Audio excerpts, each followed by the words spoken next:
Welcome to the 2015 Spring Sports video.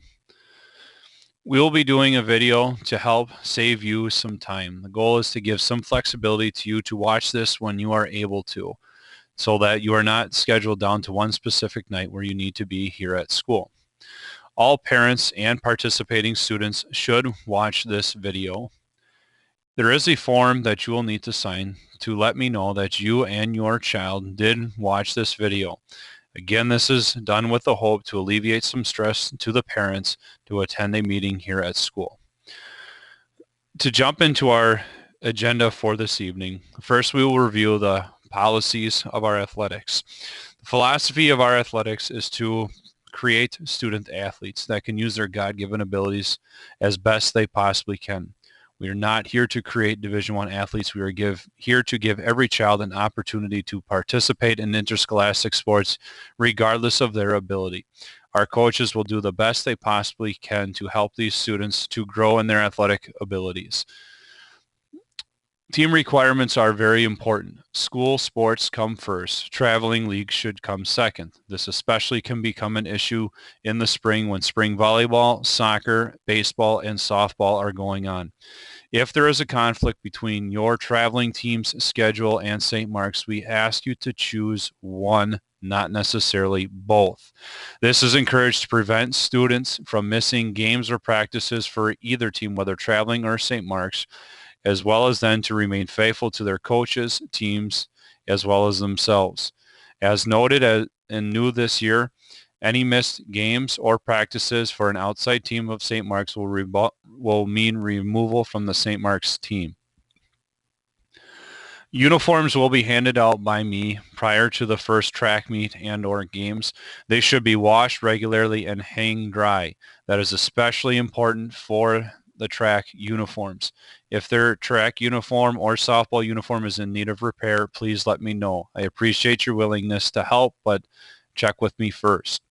Cell phones and so on, they should never be in the locker rooms at schools or at other schools. This should not be a problem since locker rooms are generally not used during spring sports. However, they can become a distraction at games or track meets. Please leave them at home or keep them out of the way.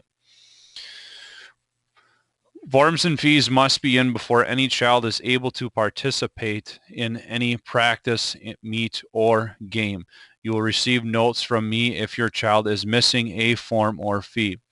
Forms can be returned to me.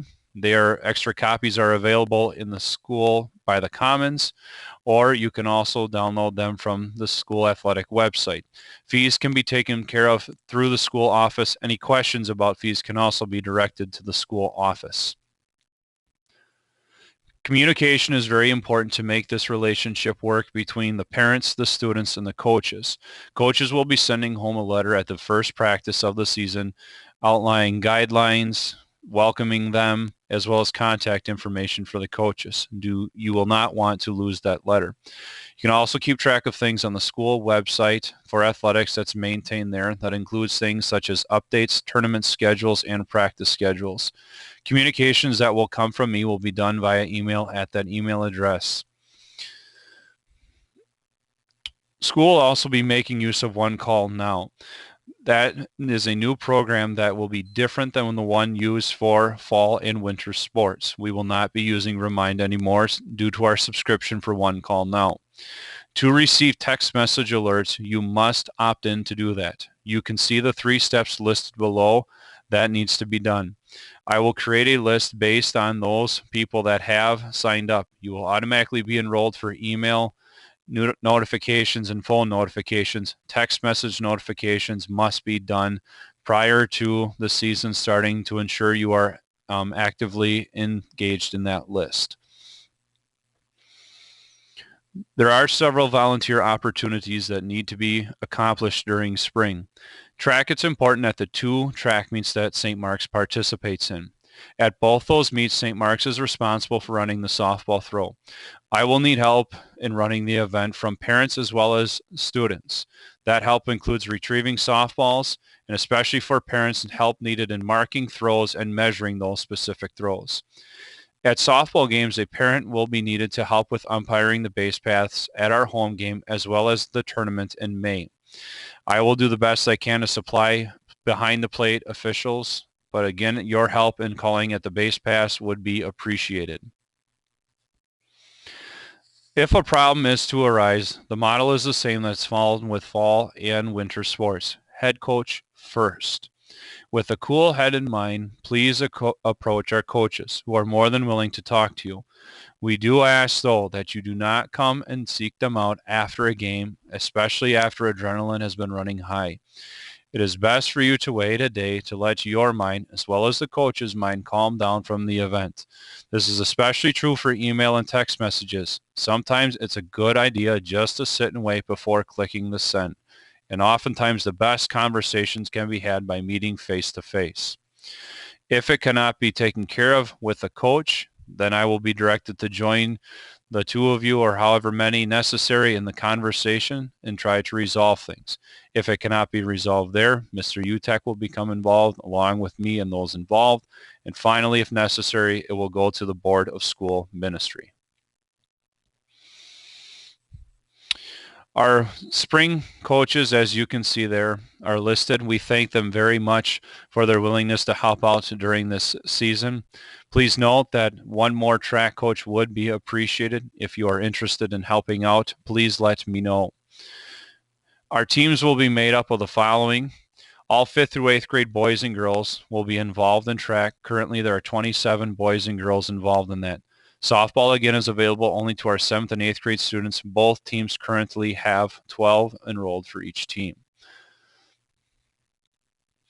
The schedule is also provided and sent home with you. All track practices will take place up at Luther Prep's track. Some practices we will have the entire track as well as the infield to ourselves. Other times the soccer team will be practicing, which will limit what we are able to do. For practices immediately after school starting at 3:15, students will be walked up to LPS with their belongings from school to have track practice. They should be picked up at prep after the practice. For any practices started at 6 p.m., students should meet up at the LPS track to be ready to start at 6 p.m. sharp. Those are shorter practices to help get them home on time as well as due to darkness. All practices for softball will be at Riverside Park. Students are to be at Riverside Park by 3:30 for practice. As in the past, students may bring their own slow pitch approved softball bats for games and practices. A reminder that St. Mark's is not responsible for any damage to the equipment that students may use at practices or games. To wrap things up, any questions or comments can be directed to me by email or stop by the school, give me a phone call. I'd be glad to talk with you. A reminder that the video form must be signed and returned to me before the student can participate in practices, which begin next week. And finally, we ask the Lord's blessings on our spring sports season. We pray for a drier spring so we're able to have our practices and games. Thank you, and Lord's blessings on your day.